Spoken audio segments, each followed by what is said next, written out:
everyone. Welcome. My name is Rachel Foy. I own Hillman Homes here in West Newton. We are a real estate firm who helps buyers, sellers, investors, and renters. And I'm really happy to be doing this podcast. And I'm really happy that my friend James Salamini is here from Guaranteed Rate.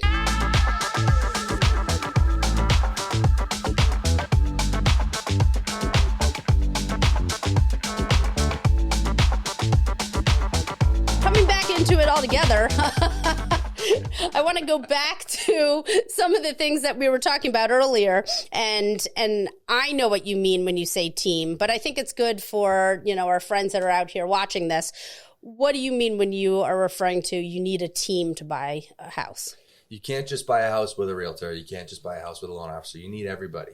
So a team, when you're assembling your real estate team, it's usually made up of real estate agent, loan officer, real estate attorney, yes, inspector, and then insurance. Those are kind of the big five. And then after that, of course, there are other people that can help you move and things like that. But those are the core of the professionals that you need. Right. And they all have to play nice together, right? They all have, and that's just one side.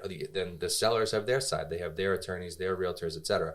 So it's really, really important to have a team that not only works well together, like, for example, the borrower or the buyer will deal with a real estate attorney probably once or twice throughout the transaction and then at the closing. That's pretty much it.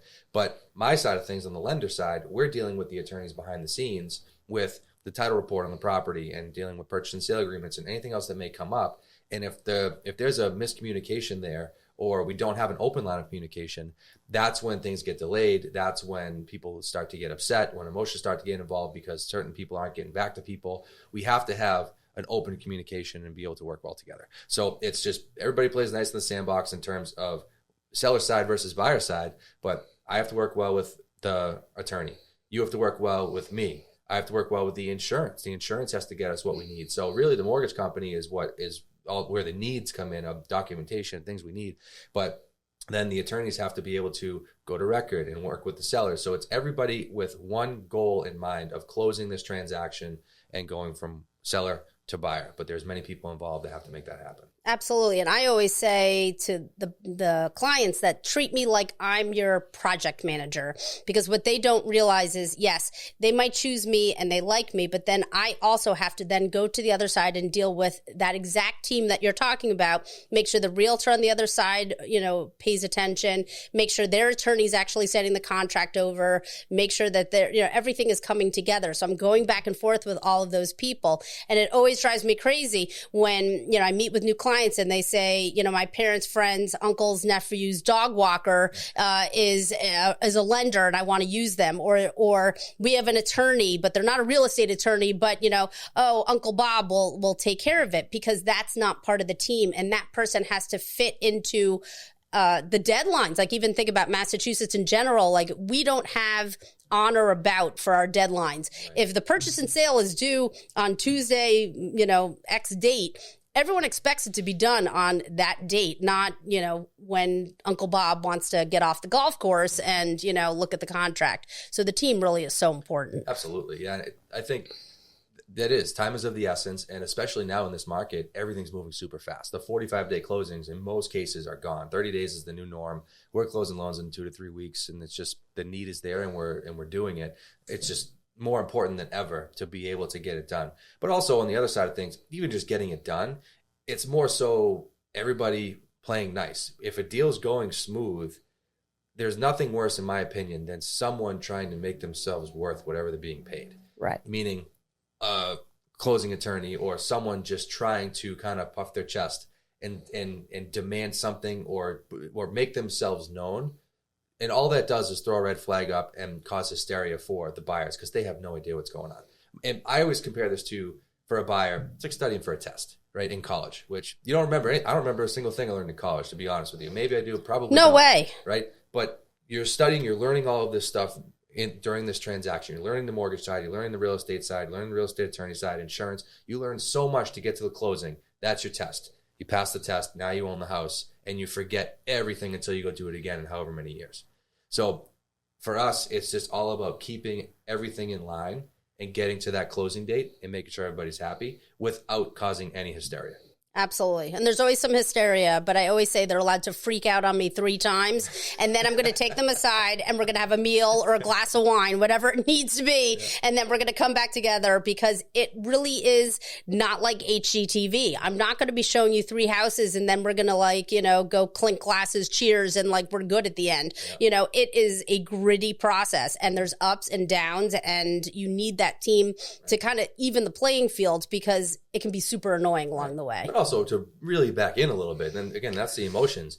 Something goes, if there's the inspection comes back with a couple things, and all of a sudden it's like, nope, I don't want the house. It's haunted, whatever. You can say, well, that's not a big deal. You can explain things to them, because information is the most important thing. And education is also the second most important thing, to be able to understand what is this information, but what does it actually mean? Right. So you can kind of be the therapist or the project manager, whichever one you want to call yourself, but that's the importance of having the team, and you're the team lead as the real estate agent, keeping everybody towards the same goal. But that's where the emotional decisions come back into play. Right. Where things happen and it's like, should I be worried? Should I? No, you can either add to it or you can suppress it and say it's not that big of a deal. Or if it is a big deal, great, let's kill the deal. This is bad. That's where your professionalism comes into play, and everyone else that's on the team. I always say we can fix anything that happens in a situation 99% of the time, whether it's an inspection issue, an appraisal issue. We just need the right people at the table to work it out. And those emotional decisions are so important. I want to go back to that a little bit because, I sit down with clients and I always like to have a consultation at the beginning. And sometimes it's we're going to be looking to buy right now because their lease is up at a certain date. Other times is we're going to be looking in the next year. And they're like, why do I need to bother getting pre-approved? Yeah. And just like we were talking a little bit about offline, emotional decisions, right? So how many times have you had somebody say, oh, I'm not looking for a while, don't pull my credit, don't get a pre-approval, and then, come Monday saying there's an offer due in 2 hours, I'm ready, I want to buy this house, right? It's usually Sunday afternoon. Right, while you're on the boat. On the boat. Watching the Patriots game or something, which is fine. But no, it's not. It's not fun, but we deal with it anyway. Real estate happens on the weekends. Right. It is what it is. But I've had so many times where a buyer would say, okay, we're going to buy in a year. Great. We're not going to do a pre-approval. We had the initial consultation and just kind of push it off a little bit. And then we say, we're going to start looking just here and there. They keep their list open on realtor.com or Zillow. If something pops up and it might be where they want to be, let's just go check it out. We're not going to buy it right now. We're just going to go see it. We're going to take a look. They walk in and then they get the bright eyes and they love it. They fall in love, and we have to have this house. I have to buy it. Let's go do it right now. Let's make an offer. They're calling you to make an offer, calling me for the pre-approval. And now all of a sudden we're behind the 8 ball. So that's the emotional decision that you want to stay in front of, to be able to look at those numbers ahead of time, where if you walk into this house for X amount of dollars, assuming down payment, current interest rates, taxes, insurance, to be able to see the transaction in a nutshell before you walk into it is the name of the game, because then you can set yourself up where we know we can handle this both on a financial level, but also an emotional level. And we can go in there and actually be prepared to do this, even if we don't want to do it now, but just in case we can do that. Because 9 times out of 10, when I get those calls, it's like, all right, well, we have to do this right now. Let's jump on, let's do the application, get the pre-approval done as soon as possible. And if you're ready to go, great. But if you're not, that's when problems can come up and you can be disappointed. Right. And going back to being emotional about, can I afford a property? We are in a market that's been this way. I've been seeing it for at least the last 10 years. We're in a seller's market. Not typical to see a seller's market. And, for those of you out there, a seller's market, as we know, is when there's very little inventory and a lot of demand. So I've had 9 listings this month. 5 of them sold in 48 hours. Yeah. So if you are ready and you see a property you like, you don't have the luxury to take the weekend, think about it, talk to a lender, run your numbers. So by having that conversation with you up front, then all of their information's there. And then it might just be a plug and play where you're saying, okay, James, we want to make an offer. We know that we got pre-approved for this number. How much would it be if we were to stretch to this number? Yep. Or can we stretch to this number versus, or try a lower number or some variation thereof? And I think that's where it makes a big difference for you. Oh, for sure. Yeah. My job, I tell people all the time, I will never sell a house as a loan officer. I can't. And my job is to give you the information. You go make the decision. So we can run any scenario that the buyer wants to see, whether it's on the high end, low end, to see what the payment is. Can you feel it? Even if we do it well ahead of time, if we say we're going to buy in this price range, your payment's going to go up by $1,000 a month. Well, why don't you start preparing for that now? Why don't you start spending that much in your own bank account, pay your rent, but put an extra $1,000 into a savings account and feel it? Is that comfortable for you? Can you actually do that? Now, by the way, now you've saved an extra $1,000 a month for the last year to go towards your down payment. So running the numbers and just having that information ahead of time is super important, so you know you can pull the trigger.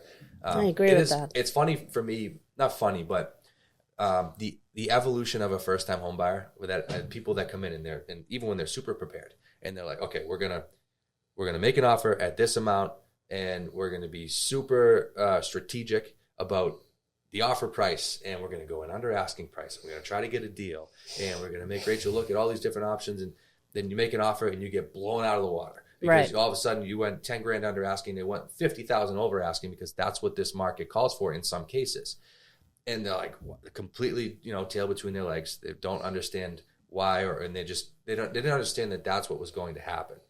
Then fast forward, if that's the first offer, I had people that were started like that, and then the market was so hot that they were just like, all right, this came on, it's in our price range, let's just throw an offer in there. I don't even want to see it, blind offers, just to see if we can get one to stick. So it's going from taking the leap to getting pre-approved, understanding the numbers, to actually taking a swing and making an offer.